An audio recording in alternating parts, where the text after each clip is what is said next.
नमस्कार, जय मां शारदा। श्री सरस्वती ज्योतिष ज्ञान गंगा इस YouTube चैनल में एक बार फिर से स्वागत है।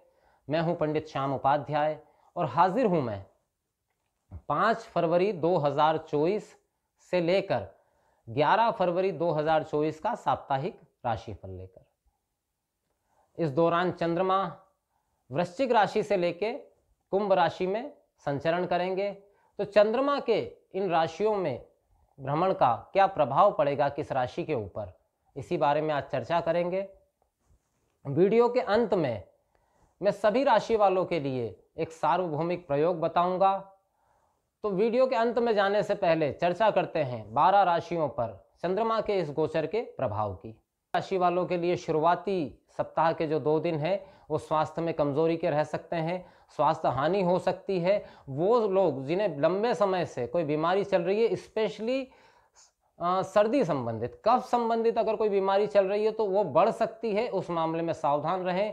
सप्ताह के मध्य में भाग्य सहयोगी रहेगा, भाग्यवश बहुत से कार्य आपके बनते चले जाएंगे। सप्ताह के अंतिम भाग में जब मकर और कुंभ राशि में क्रमशः चंद्रमा का गोचर होगा, वो समय धन लाभ का बना हुआ है, लेकिन मानसिक स्थिति इस समय आपकी थोड़ी सी डिस्टर्ब रहेगी, शायद मानसिक उद्विग्नता बढ़ी हुई रहे। सप्ताह के अंत में चिड़चिड़ाहट और ग्रह कलेश की संभावना यहाँ पर दिखाई दे रही है मेष राशि वालों के लिए। बात करते हैं कालचक्र की दूसरी राशि वृषभ राशि के बारे में। अब वृषभ राशि वालों के लिए देखिए, सप्ताह की शुरुआत जो है वो दाम्पत्य कलह को दर्शा रही है। वैचारिक मतभेद, पति पत्नी के बीच अलगाव या विवाद की संभावना यहाँ पर दिखाई दे रही है। सप्ताह के मध्य भाग में जो है वहाँ स्वास्थ्य संबंधित ध्यान आपको रखने की जरूरत है। स्वास्थ्य संबंधित समस्या आपको हो सकती है, बुखार, कफ जनित समस्याएं, इस तरह की स्थितियां जो है यहाँ पर वृषभ राशि वालों के लिए दिखाई दे रही है। सप्ताह का अंत आपके लिए लाभदायक है क्योंकि वहां भाग्य सहयोगी रहेगा, भाग्यवश आपके बहुत सारे काम बन जाएंगे। छोटे भाई बहनों का सहयोग यहाँ पर प्राप्त होता हुआ आपको दिखाई दे रहा है। सप्ताह के अंत में कार्य क्षेत्र में कहीं ना कहीं आपको कोई बड़ी सफलता मिलने की संभावना दिखाई दे रही है। बात करते हैं कालचक्र की तीसरी राशि मिथुन राशि के बारे में। देखिए, अब सप्ताह की शुरुआत अच्छी होने वाली है। सप्ताह की शुरुआत में लेन देन के जो मैटर हैं वो आसानी से सुलझ सकते हैं। आप शत्रुओं पर हावी रहेंगे। कहीं आपने कर्ज ले रखा है तो उसकी पूर्ति की संभावना यहाँ पर दिखाई दे रही है। कर्ज दे रखा है तो वसूली की संभावना दिखाई दे रही है। सप्ताह के मध्य में दाम्पत्य जीवन में जो है कुछ खटराक की स्थितियां दिखाई दे रही है। पार्टनरशिप में अगर काम है तो वहां विवाद हो सकता है, इस मामले में थोड़ा सावधान रहें। सप्ताह जैसे जैसे आगे बढ़ेगा तो सप्ताह के मध्य में जब मकर राशि में चंद्रमा का गोचर होगा, उस समय पे थोड़ा सा स्वास्थ्य संबंधित, वाणी संबंधित या बुद्धि संबंधित दिक्कतें यहाँ पर दिखाई दे रही है। इस समय पे कोई बड़ा निर्णय ना ले। सप्ताह के अंत में जब भाग्य भाव से चंद्रमा का गोचर होगा, हालांकि वहां शनि से युति करेंगे चंद्रमा, तो विष योग का निर्माण होगा, लेकिन फिर भी कहीं ना कहीं भाग्य सहयोगी यहाँ पर दिखाई दे रहा है। बात करते हैं कालचक्र की अगली राशि कर्क राशि के बारे में। अब देखिए, कर्क राशि के चंद्रमा का जो शुरुआत है वो पंचम भाव से हो रही है, तो संतान के साथ विवाद या संतान के व्यवहार से कष्ट होता हुआ दिखाई दे रहा है। आपका खुद भी मानसिक विचलन थोड़ा बढ़ा हुआ रहेगा। जैसे चंद्रमा धनु राशि में प्रवेश करेंगे, वो वक्त आपके लिए बेहतर रहेगा। कहीं ना कहीं अटके हुए कार्य, रुके हुए कार्य के होने की संभावना यहाँ पर दिखाई दे रही है।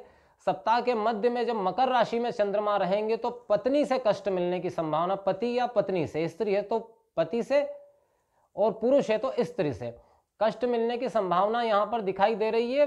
बिना वजह के व्यर्थ के विवाद में ना पड़े। सप्ताह के मध्य में स्वास्थ्य का ध्यान रखें।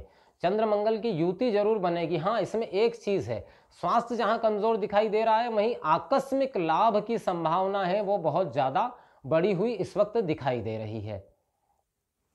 सप्ताह के अंत में चंद्रमा जब गोचर करेंगे चंद्र और शनि के विष योग में, तो आपको स्वास्थ्य का विशेष ध्यान यहाँ पर रखना है कर्क राशि वालों को। बात करते हैं कालचक्र की अगली राशि सिंह राशि के बारे में। अब सिंह राशि के सप्ताह की शुरुआत जो है वो चौथे भाव से हो रही है चंद्रमा के, तो निश्चित रूप से माता के स्वास्थ्य का विशेष ध्यान रखना है। अगर माता का स्वास्थ्य लंबे समय से खराब है तो विशेष ध्यान रखें, इस समय पे ध्यान देने की अति आवश्यकता है। उसके बाद बुद्धि भाव से जब चंद्रमा का गोचर होगा या कहें संतान भाव से, तो संतान के साथ वैचारिक मतभेद यहाँ पर रह सकते हैं और आपकी बुद्धि भी थोड़ी सी कमजोर आपको मालूम पड़ेगी। इस समय पे कोई बड़ा निर्णय ना ले। छठे भाव से चंद्रमा का गोचर कहीं ना कहीं लाभदायक रहेगा, लाभ दिलाने वाला रहेगा। सप्ताह के अंत में चंद्र शनि का विष योग सप्तम भाव में बनने जा रहा है, जो पति पत्नी में कलह, विवाद, मानसिक तनाव की स्थितियों को दिखा रहा है। थोड़ा सा नियंत्रित रहेंगे तो कोई समस्या नहीं होगी। बात करते हैं कालचक्र की छठी राशि कन्या राशि के बारे में। अब देखिए, कन्या राशि के लिए जो गोचर शुरू हो रहा है वो तीसरे भाव से हो रहा है, जो कि बहुत अच्छा है। भाग्यकारी समय रहेगा शुरुआती 2 दिन, भाग्यवश बहुत से काम आपके बनेंगे, पराक्रम बढ़ा हुआ रहेगा। हाँ, बस ध्यान इस बात का रखिएगा कि व्यर्थ का पराक्रम मत करिएगा। इस समय यात्राओं से बचने की कोशिश करिए, क्योंकि यात्राओं से कोई लाभ होने वाला नहीं है। चौथे भाव में जब चंद्रमा पहुंचेंगे तो थोड़ा सा मन व्यथित रहेगा। सुख भाव में धनु राशि में गोचर करते हुए चंद्रमा कहीं ना कहीं इस तरह के ख्याल उत्पन्न करवाएंगे कि आप जो चाहते हैं जीवन में वो आप हासिल नहीं कर पा रहे हैं, चीजें डिले होती जा रही है।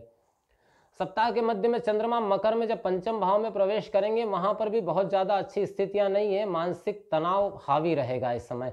सप्ताह के अंत में जरूर थोड़ी राहत मिलने की संभावना है, क्योंकि कहीं ना कहीं पुराना पैसा, पुरानी उधारी ये वसूल होने की संभावना यहां पर दिख रही है पूरे सप्ताह के दौरान। लेकिन कन्या राशि वालों को स्वास्थ्य का विशेष ख्याल रखना है। बात करते हैं कालचक्र की अगली राशि तुला राशि के बारे में। अब तुला राशि के द्वितीय भाव से चंद्रमा का गोचर शुरू होगा, तो वाणी पर आपको अत्यंत संयम रखना है। संचित धन के व्यर्थ चले जाने की संभावना यहां पर दिखाई दे रही है। तो वो तुला राशि वाले जो शेयर सट्टे से जुड़े हुए हैं वो थोड़े से सावधान रहें। चंद्रमा का गोचर जब पराक्रम भाव में होगा धनु राशि में, तो कोई धार्मिक आयोजन या धार्मिक कार्य में सम्मिलित होने की आपकी संभावना यहां पर दिखाई दे रही है। उसके बाद जब चंद्र मंगल की युति चौथे भाव में होगी, तो वहां पर भूमि, भवन आदि से लाभ की संभावना है। माता के स्वास्थ्य का जरूर ध्यान रखें, लेकिन कहीं ना कहीं आपको भूमि संबंधित लाभ या भूमि से लाभ की संभावना यहां पर दिखाई दे रही है।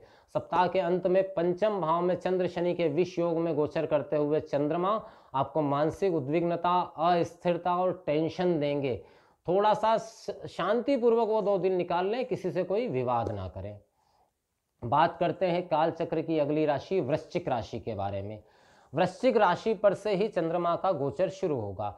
तो अब देखिए, सप्ताह के शुरुआती 2 दिन उद्विग्नता वाले रहेंगे, आत्मविश्वास में कमी महसूस होगी, आप कहीं ना कहीं अत्यधिक भावुकता का शिकार रहेंगे। भावुकता से बचने की कोशिश करें, भावुकता में पढ़कर कोई निर्णय नहीं लेंगे तो कोई दिक्कत नहीं होगी। द्वितीय भाव में गोचर करते हुए चंद्रमा कहीं ना कहीं धन संचय की स्थितियों को दिखा रहे हैं, धन लाभ की प्रबल संभावना दिखा रहे हैं।